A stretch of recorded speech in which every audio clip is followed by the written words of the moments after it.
Here's Mao at his iconic moment. He's proclaiming the victory of the communists in the Chinese Civil War. China had been a broken state basically since 1911, when the last dynasty had fallen and the country had broken out into a multilateral civil war that he eventually wins. And I'm going to be talking tonight about Mao's theories from the 1920s and 30s when he had the time to write. But there's a lot more to Mao than just that. He had quite a track record.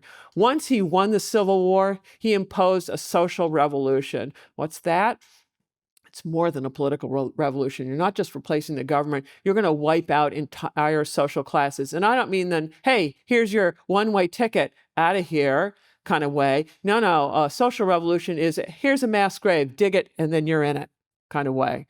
So if you look at these statistics of Chinese deaths in many of their wars, this is from much of the Maoist period, I think it's 45 to 75.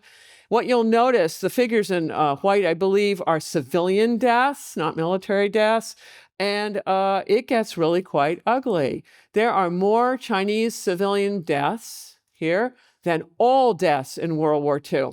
And then for those of you who think the Chinese are all great long-term strategists, you need to ponder these numbers.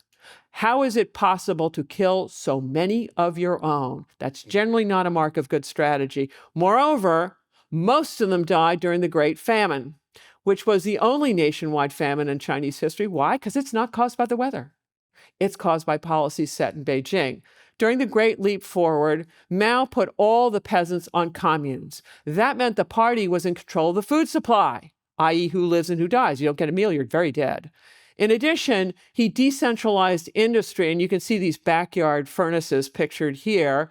As a result of this, production collapses, agriculture and industrial, but Mao keeps exporting food. Why? Because that's his pocket change.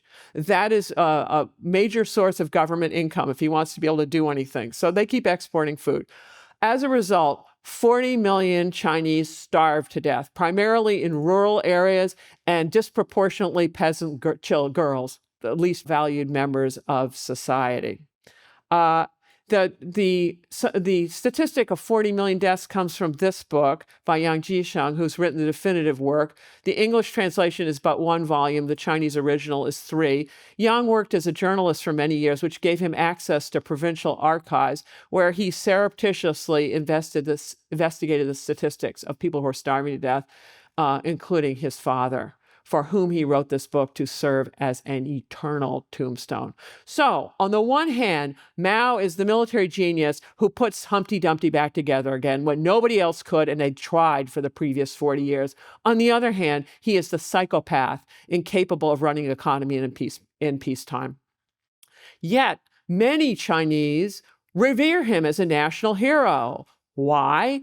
Because in their minds, certainly of the Han, the preponderant group in China, one of the key things that their country should and must be is a great power. And Mao, by reunifying China under the banner of communism and then fighting the coalition of all the major capitalist powers to a stalemate in the Korean War, or in their mind, a victory, that constitutes ending what they consider the era of humiliations that started in the mid-19th centuries and end with the communist revolution. So he's a hero at home.